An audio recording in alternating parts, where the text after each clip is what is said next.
There's this pretty annoying and, dare I say, cringe trend on social media of victimizing yourself and basically monetizing your suffering, which is basically what victimization is. And from a sociological, philosophical point of view, in my opinion, this is the exact opposite of what we should be doing with the concept of suffering. If we look at what victimization is, as a more liberal definition of it, would be distinguishing yourself through your suffering.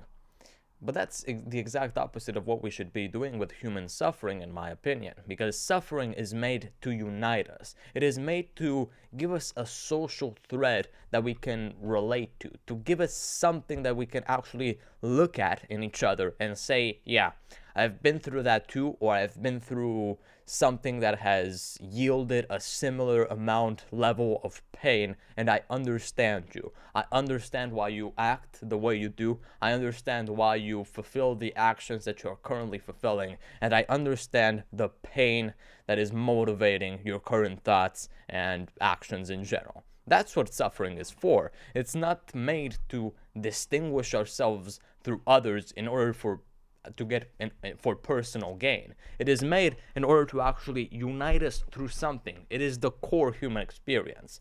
Birth, death, these are like the core two moments of life, but the uniting factor is suffering, maybe even joy and some, like, I don't know, hunger and thirst and stuff like that. But suffering is a universal experience. There is a reason why people starving in Africa are suffering, and why millionaires are also suffering. It is the base of the human experience. It is something that we all experience and that we can all relate to. We can all relate to heartbreak.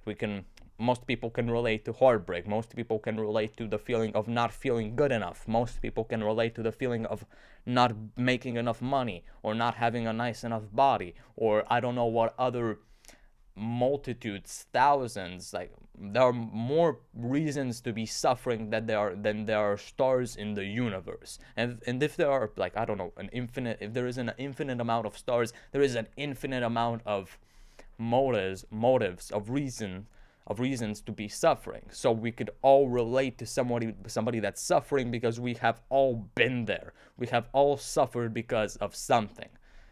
From our birth, from the moment that we breathe our first breath, that we come out of our mother, to the moment that we breathe our last, we will be in sympathetic with the idea of suffering. It is the thing that everybody experiences, that everybody can relate to. I'm glad we got that sorted, got that clarified. So, victimization is basically looking at that suffering and saying, this suffering is unique to me. It is more plentiful than in other people, and this is why I should be getting special treatment. But if you look at any person that is victimizing themselves, any victim, a quote-unquote victim, of course, I'm not talking about victims of actual violent crime, or things that actually make you a victim, just actual emotional victims, people that are victimizing themselves because they think they have demons or whatever else they are making up. If you actually tell them, okay, yeah, you're a victim, I'll give you some special treatment because you're technically, objectively inferior because of your trauma, they will get pretty mad. They will try to prove you wrong. So nobody actually wants to be seen as the victim. They just want the impression, they want to be convinced that they have the right to be treated specially, that they have the right to not be as excellent as other people as they could be, as other people have proven that they could be, because something has happened in their lives that was outside of their control. And this is, in my opinion, the main sin with victimization, is basically that you're trying to use your own suffering and make it so personal and so individual that you don't look at other people's suffering. Of course, there's also this kind of cringy idea that everybody's fighting a battle that you know nothing about, and that's why you should be nice to everyone. I think that's kind of flawed under a little bit of scrutiny, because that doesn't mean you should be nice to absolutely everyone. And of course, it's kind of a subjective idea, but whatever. You should not be expressing your own suffering on a daily basis. You can express it every once in a while. You can go to a therapist. You can express it to yourself. You can express it like I expressed it sometimes in my YouTube videos, and that's fine. You can be your own therapist. You can get a certain private therapist, whatever. But actually trying to become a pitiful human being, actually trying to beg for social pity, and actually engage in these philosophical and social forms of weakness, and one of them being victimization, is pathetic. Nobody likes a person that victimizes themselves.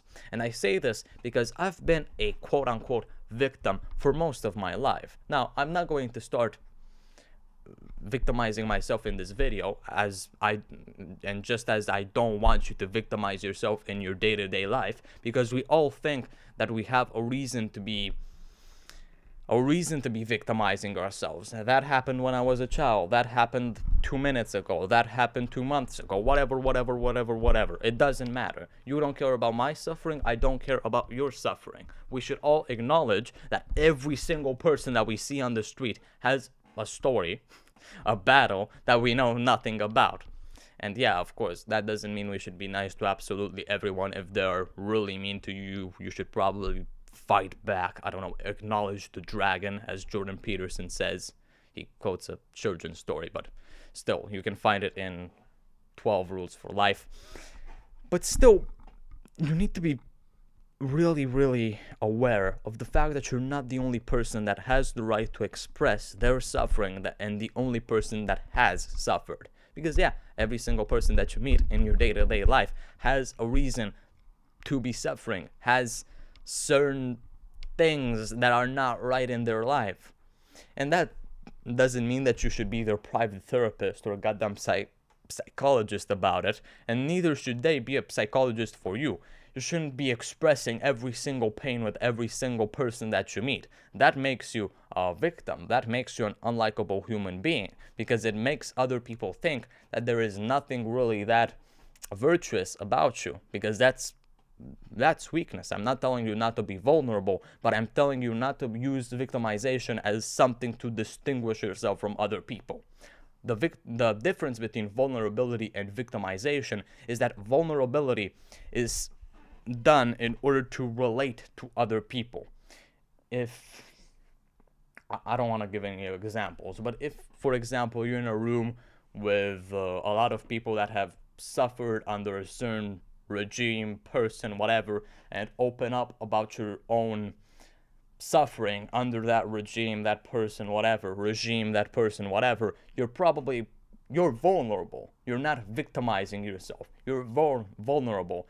You're acknowledging what happened, but you're still presenting yourself as somebody that has overcome that. But victimization is saying that it has happened and actually giving off the impression that you're entitled to something because of that. Not that you have overcome it and that has made you a better person in the end. No, that somebody owes you the money, the pity, the compassion, the whatever, in order to make you a better human being. This was kind of a rant video. I had a good amount of notes. I'll probably record a short about it as well. But long story short, suffering unites us, as the title of this video says. Suffering is not made for victimization, because suffering is not made to distinguish yourself from other people. It is made to relate to other people. Everybody suffers, which means that victimization is, under scrutiny, going to be destroyed, because it requires the premise that you are the only person that is suffering, and that is so untrue and is a lie. and you should be striving to be an honest person, to be remembered as an honest person. So victimization from the get-go is something that you shouldn't be engaging in. Suffering unites us. It doesn't separate us. It doesn't make us weaker or stronger than other people. It gives us a common social thread that we can use in order to relate to others, in order to understand others and understand ourselves in the end. So, if you like this video, subscribe if you want to join this little movement of social sciences. I don't know what you would call it. The desire to talk with people, to understand people. And send this to someone you love. And I'll see you later.